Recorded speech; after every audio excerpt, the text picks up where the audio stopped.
প্রবাসীদের ভোটাধিকার চেয়েছি। এই আন্দোলন, এই বিপ্লব, এই অভ্যুত্থান আমরা একা করি নাই। আসসালামু আলাইকুম। কেমন আছেন সবাই? ভালো আছেন? আলহামদুলিল্লাহ, আমিও ভালো আছি। তো প্রবাসীদের ভোট দেওয়ার সুযোগ করিয়া দিছেন, সবাই ধন্যবাদ জানাই। দুঃখ প্রকাশ করতেছি, কারণ ভোটটা দিতে পারতেছি না। দুইবার ছুটিতে গেছি, 2022 সালে গেছি, 2024 গেছি। আইডি কার্ডটা বানাইতাম পারি নাই। ইউনিয়নের দ্বারে দ্বারে কয়েকবার ঘুরছি, বানাইতাম পারি নাই। তো ইবরা গিয়া বানাইতে পারছি না। পুরা 7-10 দিন পরে আমাদের মেম্বারে বলছেন ওই তো না, কি এক সমস্যার কারণে।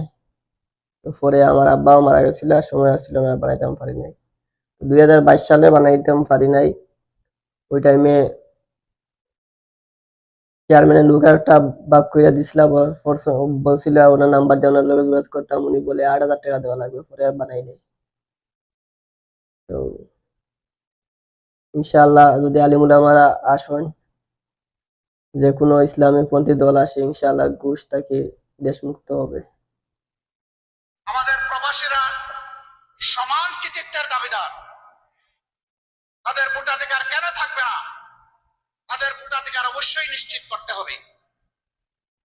তাদের ভোটাধিকার শুধু নিশ্চিত করলে হবে না, তাদের ভোট প্রয়োগ নিশ্চিত করারও ব্যবস্থা করতে হবে।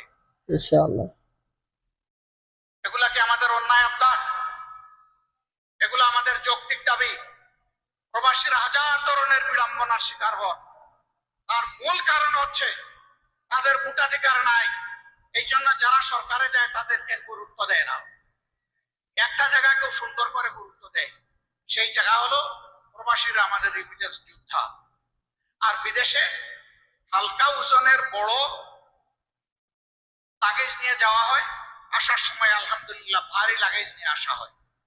এই জায়গায় খুব ভালো গুরুত্ব দেওয়া হয়। রাইট কথা। তো ওনাকে ধন্যবাদ জানাই।